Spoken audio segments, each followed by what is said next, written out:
Nobody cares. It's a phrase that usually hurts.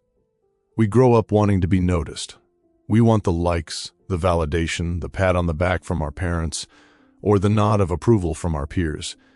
But I'm here to tell you that the fact that nobody cares about your start is the greatest gift you will ever receive. Welcome to the ghost period. This is the time between you deciding to be great and the world actually noticing you're doing it. Most people quit here because the silence is too loud. They think the lack of applause means a lack of progress. But today we're changing the narrative. This isn't a video about hustle culture. This is a video about the psychological advantage of being invisible. By the end of these 10 minutes, you won't be looking for an audience. You'll be looking for a mirror. We've been sold a lie by social media. We see the 30-second reel of the person in the private jet or the athlete holding the trophy. And our brains subconsciously delete the 10,000 hours of boring, repetitive, lonely work that happened before the camera turned on. When you start a project, whether it's a business, a fitness journey, or a new skill, you are in the negative zone. This is where your effort is high, but your results are invisible. In physics, there's a concept called latent heat. You can apply heat to ice, and the temperature doesn't change for a long time. It stays at 0 degrees. To the outside observer, nothing is happening. But internally, the molecules are vibrating.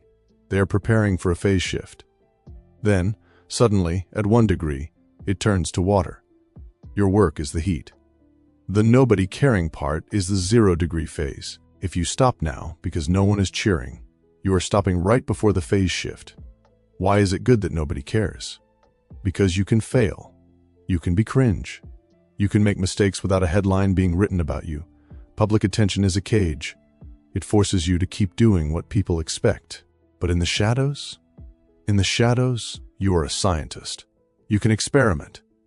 You can get punched in the face by life, wipe the blood off, and try again without anyone recording your embarrassment.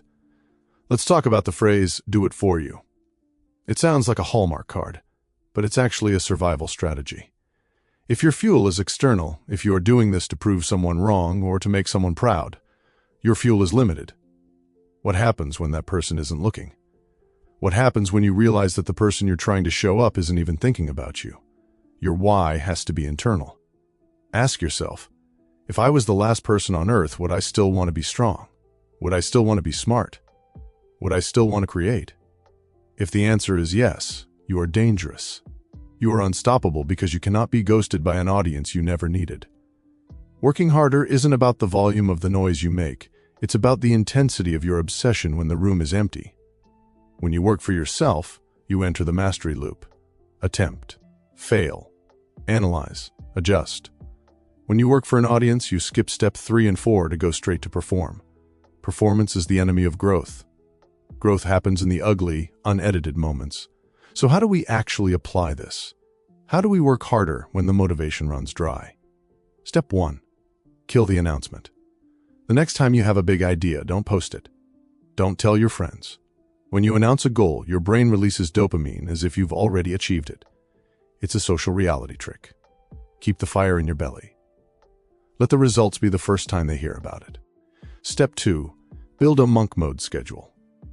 Pick 2 hours a day where the world does not exist. No phone, no Wi-Fi if possible, no interruptions. This is where you build your craft. In these 2 hours, you aren't a son, a daughter, a student, or an employee. You are a builder. Step 3. Track inputs, not outputs. Don't track how much money you made or how many followers you got. Track how many hours you put in. Track how many times you said no to a distraction. If you control the inputs, the outputs will eventually take care of themselves. The reason most people never reach the 10-minute mark of their own journey is because they get addicted to the beginning. The beginning is easy. The beginning is full of hope. But the middle is where the ghosts live.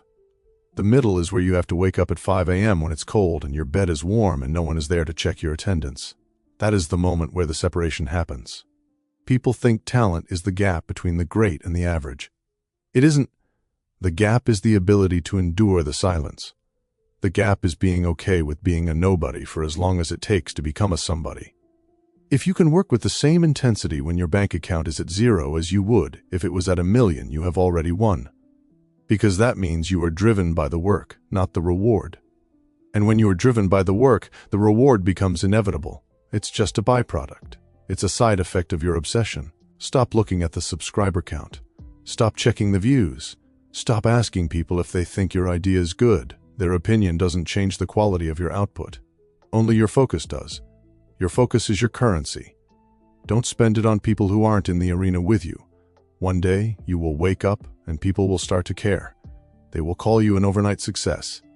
They will ask for your secrets. They will tell you how lucky you are, and you will smile. Because you'll remember the months and years when the only person watching you was the version of yourself you were trying to outwork. The world only cares about the finish line. But the finish line is just a shadow of the race you already won in private. Every rep you did when you were tired. Every line of code you wrote when you wanted to sleep. Every page you read when your friends were out partying. That was the finish line. The public moment is just the ceremony. So, go back to the dark. Go back to the silence. Go back to the work. Use the fact that you are invisible as your armor. Use the fact that nobody is watching as your permission to be experimental, to be bold, and to be relentless. You don't need a fan club to be a champion. You just need a mission. Nobody cares. Work harder. Do it for you. See you at the top. This is the moment where you decide if you're a performer or a producer. A performer needs a stage. A producer builds the theater. Which one are you? Don't answer me. Answer yourself through your actions tomorrow morning when the alarm goes off. No one is coming to save you. No one is coming to push you. It is just you against you, and that is the fairest fight you will ever be in. The world is waiting for you to finish, but it won't help you start. That part is on you. Stay focused. Stay hungry. Stay in the shadows until your light is so bright they have no choice but to see it. This is your time. Not because the calendar says so, but because you decided so. Keep going. Don't look back. The noise of the world is nothing compared to the voice inside you that says one more hour, one more day, one more year. That is how greatness is forged. In the heat of the silence, in the pressure of being unknown. You have everything you need. Now go do it.